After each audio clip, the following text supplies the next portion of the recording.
আসলে cloud computing very important একটা topics, ঠিক আছে।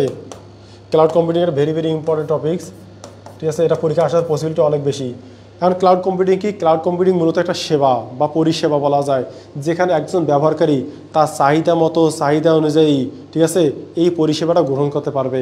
আমরা একটু দেখি। ক্লাউড কম্পিউটিং হলো একটি ইন্টারনেট ভিত্তিক একটি পরিষেবা, যেখানে ব্যবসায়িক মডেল, যেখানে বিভিন্ন ধরনের রিসোর্স শেয়ার, কম্পিউটিং সেবা, সার্ভার, স্টোরেজ, ঠিক আছে, তারপরে সফটওয়্যার প্রভৃতি সহজে ক্রেতার সুবিধা মতো চাহিদা অনুযায়ী, ঠিক আছে, প্রদান করা বা ভাড়া দেওয়া হয়ে থাকে, ঠিক আছে।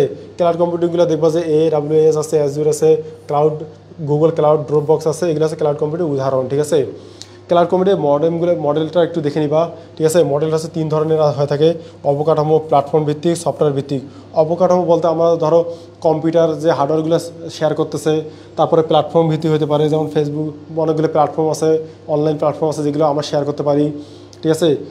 তারপর হচ্ছে সফটওয়্যার ভিত্তিক, সফটওয়্যার শেয়ারগুলো করতে পারি আমরা এক্ষেত্রে, ঠিক আছে। এই ছিল আমাদের ক্লাউড কম্পিউটিং।